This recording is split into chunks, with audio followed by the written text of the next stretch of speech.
Batty's making some really nice improvements. He's been a super fearful, insecure dog. We did his first walk yesterday, and he made some really nice progress. And we thought we were going to get some panic attacks and some freakouts and some excessive reactions. Didn't get any of that. Actually got some really nice reactions. Really want to take a look, see what this next walk looks like.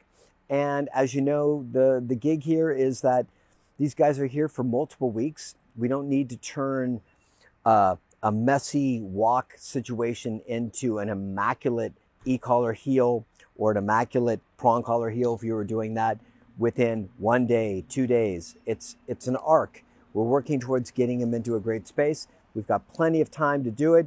And the best way to go about it is just incremental progress every single day, just narrowing the parameters of what success looks like, narrowing the parameters of what good looks like. And so we'll head out with him, see how he does, see his levels might be different than yesterday, and we'll just rock and roll. A lot of folks get into a situation where they've got one tool and that's all they got, so they use it over and over again. And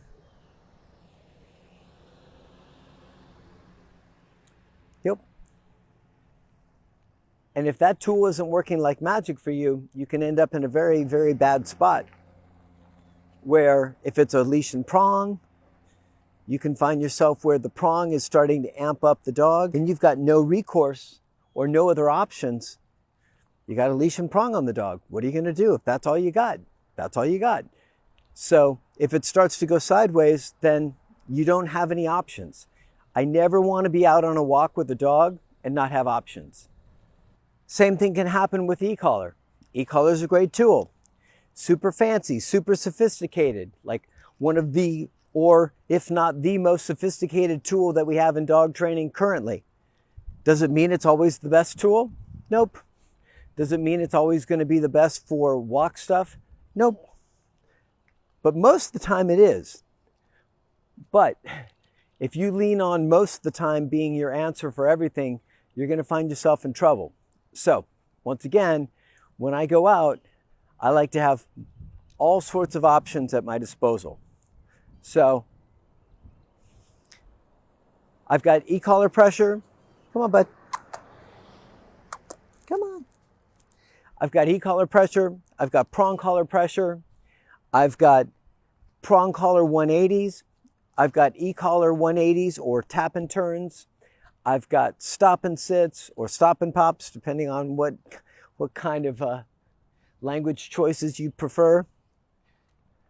I've also got a tap to the chest if the dog was really, really pushing ahead. Those are super, super effective. And I'm not going to do it to him because he's doing a great job, but it would just be, I would just lift this foot up and just tap it off the front of his chest. That oftentimes will stop forging ahead. So if I wanted to do spatial pressure, if he was forging, I could easily turn into him, create that, do a few of those. Come on, bud. He's a nervous, fearful dog, so preferably, unless he was being a maniac about how hard he was pushing forward, I'd prefer to stay away from the heavy spatial pressure. Why? Because it's going to overwhelm him. So you're looking for the tools that are going to communicate best, create the best responses, and in creating those best responses, not create any negative fallout responses, which, say I did spatial pressure and it was the thing that absolutely slowed him down, but caused him to lose his marbles and freak out and be nervous and worried about me the rest of the walk. Not such a good choice. And that was a very mild, just turning into him spatial pressure. You can also turn and actually move into the dog and apply even heavier spatial pressure. For some dogs, especially bratty dogs, come on, buddy, let's go. Come on, you're doing great. Especially bratty dogs, really pushy dogs with a bit of attitude, that stuff can be super helpful. Because as we've talked before, if you've listened to our other videos on Patreon about personal versus neutral tools, I'm just going to come over here, let everybody pass. Yep. Tools which are personal versus neutral.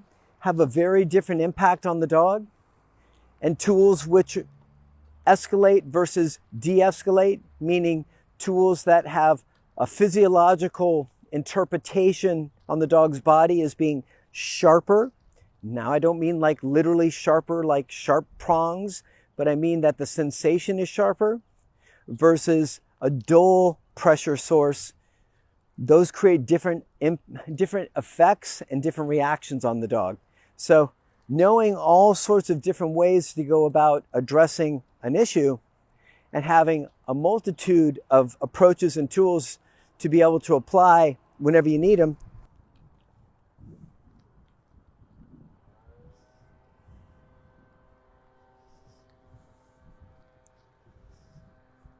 What would we say as far as like rating from yesterday's walk, which was pretty darn good? How's this looking? Any changes that you guys are seeing? Because you guys are getting to watch from a different angle. Anything different?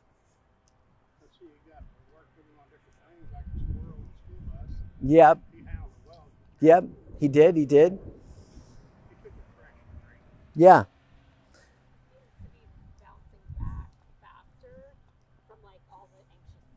Gotcha. So bouncing back faster is one of the comments in case you couldn't hear it. Also dealing with some fairly high level distractions with the buses. And for all those folks who freak out about me putting the word on the command straight away, I don't know, you've watched how many walks where I put the word on the command straight away, and we end up with a very well-trained dog in a very short amount of time. I don't know how long people are going to push back against that, but it does crack me up. That is Batty, right? Got the name right? Walk number 2. Huh? Batty, walk number 2. Batty, walk number 2. And Batty, who was trying to bite me, is actually letting me touch. Hi, Batty. He's like, no, thank you. He's not crazy about all of it, but much better. What do you say? Keep that rolling. Come. Hi. Come on. Come here. Batty. What do you think? Batty. So I'm going to roll down. Come. Come. Come. Come. There we go. Very nice. So we've been using e-collar for a lot of work inside. This is just a slight glimpse or a small glimpse about how we've been using it to bring him towards me, even though he's concerned about me. And if you notice, there was next to zero leash pressure used to create that. And then it just brought him in. And if you think about it in his mind, next thing he knows, he's right next to the person that he's concerned about.